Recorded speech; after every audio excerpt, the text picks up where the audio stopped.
Hey everyone, it's Alexandra here. Hope you're having a great day. So today's video is on how to deal with insecurity, and I have 5 tips for you on how to deal with insecurity. And insecurity is a very interesting thing, and it has been something that I have definitely worked on a lot in the last decade.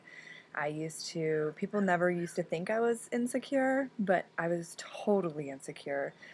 Scared about what people were going to think, and just nervous, and was I doing the right thing? Was I making the right decisions? And I would have moments where I felt really connected to my dreams, and then I'd have moments where I felt like I couldn't do them, and I felt, who am I to do them? And I don't have what it takes, and all sorts of stuff that I have definitely worked through a lot of. And some of the things that have helped me are, I have 5 things. So the first one is, you are not alone. I know I used to always think that everyone else had it all together. They looked like they knew what they were doing and they were confident, and I didn't think that anyone else really was feeling insecure. But the reality is we all feel insecure.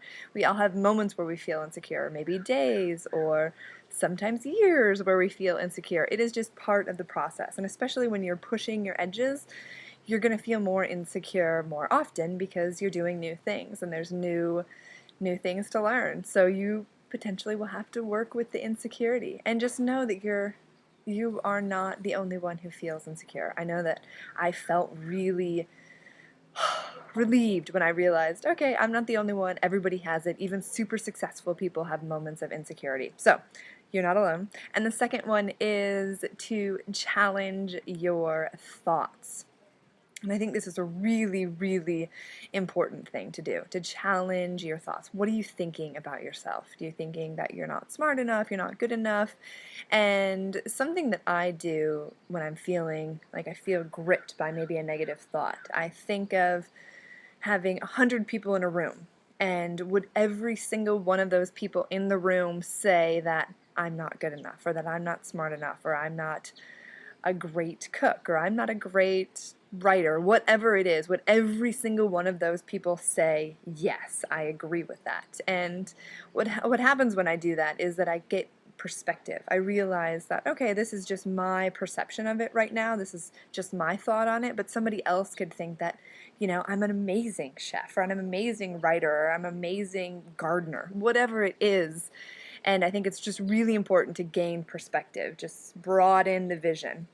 And also, it works if you're feeling anxious, you're feeling anxious about a situation. Imagine, even 10 people in a room. Would all of those people facing what you're facing right now, would all of them feel anxious? And a lot of times you can be like, no, that person might feel energized by it, or that person might feel happy about it. So there's so many different ways that we can approach our circumstances in life, and we actually get to choose. We get to choose what we want to feel. Do we want to feel anxious? Do we want to feel joyful? And I just found that it's really helpful to imagine a whole bunch of people. So hopefully that helps you. I know it definitely helps me. And the third one is to let go of the negative stories about yourself. We all have the negative stories that we played over and over and over and over throughout the years, that they just become who we are. So really pay attention to what negative stories keep repeating themselves, and then just make a decision to let them go.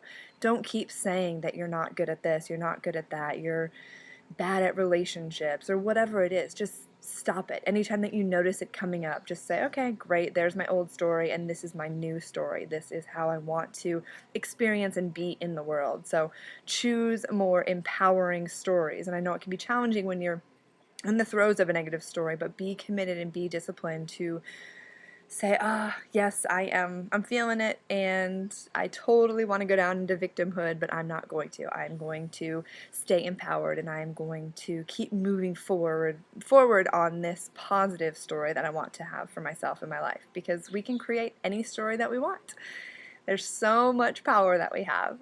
Okay, so the fourth one is be you. Like, totally unapologetically be you. It's challenging to be insecure when you are being yourself, because there's nothing to be insecure about. You are just being you and loving life. So something that I will do if I ever feel insecure, just have some negative thoughts around it, I will check in to see, okay, am I in integrity with my authentic self? Am I living the life of my dreams? Am I going for my dreams? Do I feel like I am on purpose? And a lot of times when I'm not on purpose and I'm not doing what I feel like I'm here to be doing, then I'll feel more insecure. So if you can ask yourself, I am in alignment, I am connected to my highest self, and I am really living an authentic life, then usually we're not going to feel insecure. But if we are not going for our dreams, or we're not doing what we say we want to do, or we're not creating what we want to create, then that is a perfect little environment for insecurity to come jumping in. So just get in check, get in alignment with your authentic self. And then the fifth one is perhaps the most important one, is stop comparing yourself to others. This is a big, big one, because if we stop comparing ourselves to others, then we won't feel insecure because we'll have nothing to compare to. We are just living our life. We are just doing our thing. I know for me, usually when I'm comparing myself, I envision like 5 different people doing different things all melded into one person, one superhuman person, and then I feel like I should be doing all of those things. So anytime that I find myself comparing, and usually we're comparing negatively, that we're not measuring up. So if I find that I'm comparing myself, I just say, you know what, I'm not comparing myself. This is my journey. This is my life to live as I choose, and who cares what other people are doing? Literally, it does not matter. Do not compare yourself to others. This is your life. You have your own gifts, and the only thing that you can do is to give your gifts. If you're giving your gifts and you got your mojo rocking, then my hunch is you're going to be pretty confident and feel pretty happy and alive. And if you're not giving your gifts, you're comparing yourself to so-and-so because they're doing it this way, and this is how they create, and this is how they write, and this is how they parent, this is how whatever, you are going to be miserable. It is one of the sure things that if you compare yourself, you're going to feel miserable. So if you don't want to feel miserable, you don't want to feel insecure, stop comparing yourself to others and just rock your authentically awesome self. So those are my ideas. Those are my tips for how to deal with insecurity. I hope that they helped you, and I hope that you have a wonderful, wonderful day.